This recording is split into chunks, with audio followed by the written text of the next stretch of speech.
aula de hoje a gente vai continuar a parte de implementação do nosso trabalho. A gente vai lidar ali, ver os detalhes do cálculo das tensões e avaliação do critério de falha da estrutura. Tá? Terminar o ciclo de automatização da busca pelo projeto estrutural. Tá? Então, só para dar uma revisada aqui a estrutura que a gente está avaliando, lembrando que é um projeto super simplificado, só para a gente começar. Então aqui ele só vai ter uma restrição, né, um critério de falha, o estado limite último que diz respeito à tensão normal. Então basicamente o que a gente vai precisar é calcular a tensão normal em cada elemento, ou seja, os dois pilares e para a viga, comparar com a tensão admissível do material. Então, em suma, o que a gente vai ter que fazer? Fazer a tensão atuante, o sigma x de cada elemento, ser menor do que a tensão admissível, ou seja, a tensão que o material aguenta. Tá? Então é bem simplificado para a gente começar aí a realizar nosso projetinho estrutural. Tá? Então a gente vai ter que usar informação. Agora seria lá que a tensão admissível é 8 MPa. Vai fazer simplificar ainda mais o nosso problema, que ela tem o mesmo valor, o material tem o mesmo comportamento tanto em tração quanto em compressão. Tá? Então isso vai simplificar bastante a nossa vida também na hora de avaliar as tensões e compará-la com o critério de falha. Então, a gente foi na aula passada até o que? A gente conseguia estimar aqui, arbitrar uma geometria. No nosso caso, seriam os Bs, B1, B2, B3 e o H da viga, o H2. E a gente estava na fase de análise de esforços. Então, teoricamente, nesse ponto da implementação, a gente tem lá tanto o esforço normal quanto o momento fletor máximo em cada elemento da estrutura. O nosso serviço agora é transformar esses caras em tensões. Como a gente viu no ano passado, nossos elementos vão estar em flexo compressão. Então, vamos ter que somar a influência da tensão normal causada pelo esforço axial N com a influência do esforço da tensão normal causada pela flexão. Tá? E quando a gente conseguir fazer isso para calcular lá a tensão normal em cada elemento, é nessa última etapa aqui que a gente implementa nosso critério de falha, que é ver lá se a tensão atuante sigma x é menor que a tensão admissível que o material da estrutura vai ser feito. Que a estrutura vai ser feita. Então vamos dar sequência a esse processo. Então, na passagem a gente automatizou o cálculo das reações e passou para a automatização dos esforços. Tá? Então, no final dos esforços, a gente tem o N e o M de cada elemento. A parte de pensar um pouquinho mais seria o esforço, achar o momento máximo na viga, porque ele poderia ocorrer ou nas extremidades ou aqui no vão, no seu vão. A gente explicou direitinho como implementar, como fazer esses cálculos e que o momento 2 tem que ser o maior valor em módulo desses três caras aqui. Tá? Beleza. Então, vamos passar para as tensões.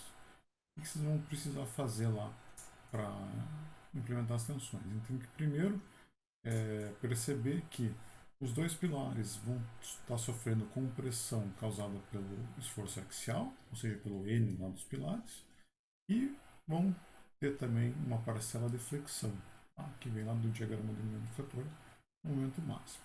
Como a gente viu na aula passada, o momento máximo que ocorre no pilar vai ser no topo dele. Tá? Então fica bem fácil de calcular.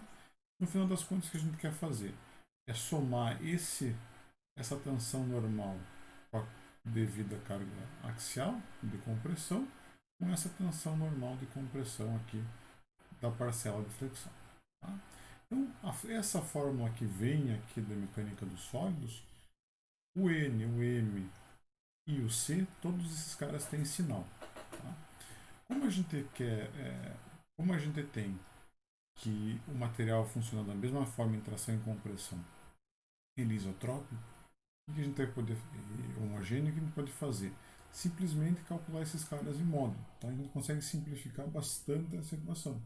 A gente simplesmente vai somar a contribuição do efeito axial com o da flexão. Tá? Vamos pegar esse valor aqui em módulo, no ponto G, e somar com esse cara aqui.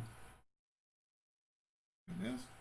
Então, no final das contas, a expressão que a gente tem que programar lá no nosso código é essa aqui para o pilar 1. Beleza? Então, a parcela do efeito axial mais a parcela da flexão. Tá?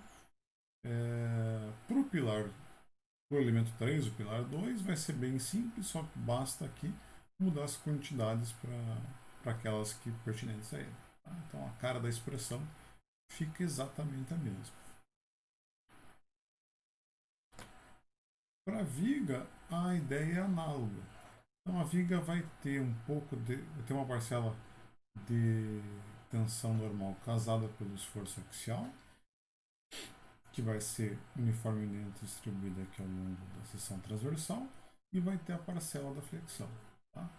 Para a viga, como a gente viu lá nos diagramas, em detalhe na passada, vão ter 3 valores de momento, pode ser o máximo.